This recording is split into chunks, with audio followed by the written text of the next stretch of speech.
Hi, my name is Mark Joseph and I'm a South Florida family law attorney. And you're here to find out 3 ways to divorce for less. But before we get into those ways, please like, subscribe, and hit the notification bell so you can be updated when we post new videos.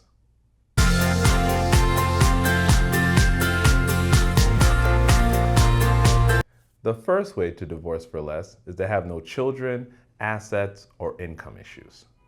What I mean by that is essentially that in your marriage, you guys have already resolved your asset points, if there is any.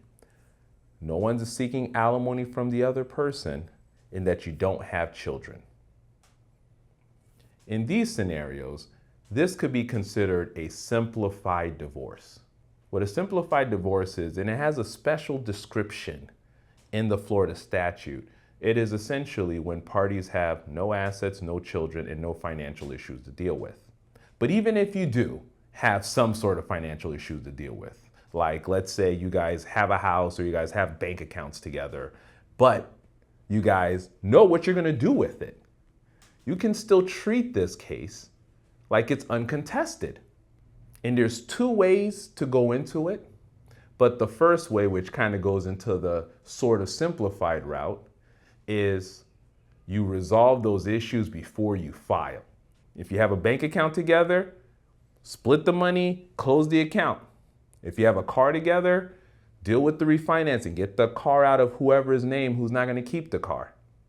And if you have a house, figure out the issue with the house, have the house sold, distributed, all that done.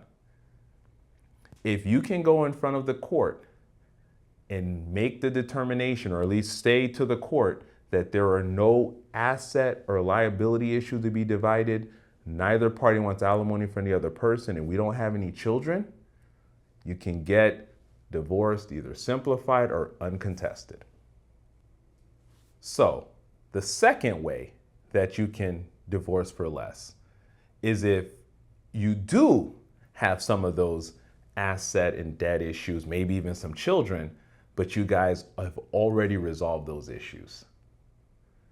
Now, I mentioned in the first part that you can have it uncontested, and I mentioned on one end for the first example. For the second example is you can still have a case that's considered uncontested, but it's not uncontested because you don't have those issues. It's uncontested because you guys have already resolved those issues. And by resolving those issues, you don't have anything to fight about in court.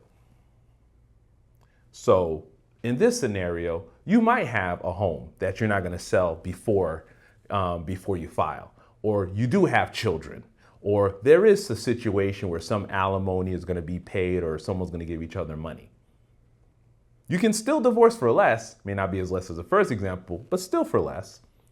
But you would have already prepared, at least before going into court, a mediated settlement agreement to handle most, if not all, the financial matters, as well as a parenting plan to address the parenting matters and child support. Now, to be frank, the requirement to do these things pre-suit, which is before litigation, you're still required to do some level of disclosure, especially when you're dealing with the income portion of child support, if that's applicable. You also want to have very real discussions as it relates to what a parenting plan is going to look like for you, your co-parent, as well as the children. And it's very important that you seriously look at any of these assets, debts, or alimony and come up with a thorough agreement that resolves those issues. Now, being frank, these things are very complicated depending on what you have.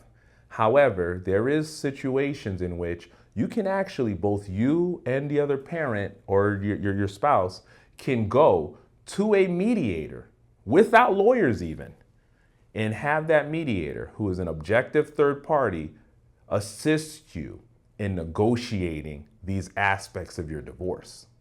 Now, you can also do so with attorneys, still pre-suit, and the attorneys would work it out, get the discovery, exchange it, and then you all can go to mediation. However, and in light of us discussing making it less, as you can see, the more you have to do, it may be more money, but it's much less than going through traditional litigation. Now, if you go through the mediator route, this doesn't mean that the mediator kind of replaces the judge. What happens is the mediator would assist both you and the other party in coming up with an agreement that, if successful, you guys would execute. And once that's executed, you would still have to file your petition through the court, but instead of filing it saying that, well, this is what I want, and the other person has to be served in response to what they want or what they agree with, you would file the petition. You would reference the fact that you guys entered into an agreement before filing it, and presumptively the other party would say, yes, I agree, we filed this petition, we agreed to this, just let us go to final hearing so we can move forward and finalize the case. So the third way you can divorce for cheap is a little bit holistic, I'll be honest. But to be frank, it's to go through the phases of the breakup beforehand. This is deep. Whether it goes through just you going through the process yourself, through therapy, through just communicating, expressing yourself.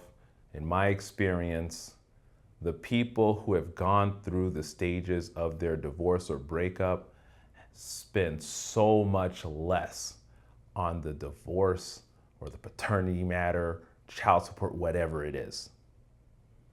Usually at this point, they have already gotten past the situation. They've accepted it.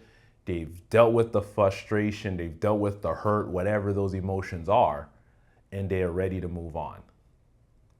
In those cases, you can deal with the first two suggestions, which is the uncontested or even the simplified route.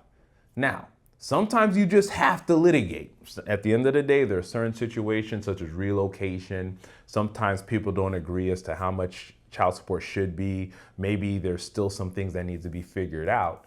And that's okay. That's okay. But making sure that you're in the appropriate headspace to navigate this is so important. And if you go into any sort of family law litigation with that emotion, it can build and it can get worse. I've seen a lot of my clients, otherwise the most logical, capable people, go into cases like this with that emotion and just devolve. And it starts to cost them not only their money, it costs them their time, their health, their relationships with their children or other family members. It can do a lot.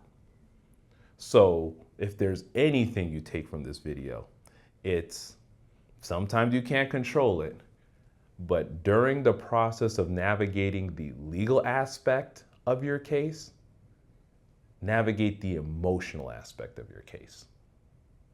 So those are 3 ways to divorce for less.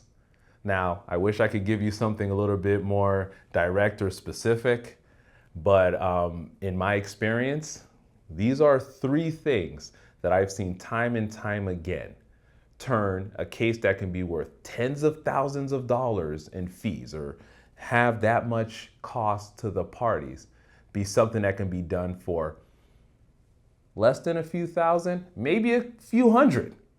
Really depends on the situation. But if you or someone you know wants to discuss some of these options, possibly before deciding how to address divorcing for less, feel free to contact our office. We'll give you a free case evaluation, help you discuss these options. If necessary, we can go and have a consultation, and we'll see how we can help you. My name is Mark Joseph. Thank you for watching.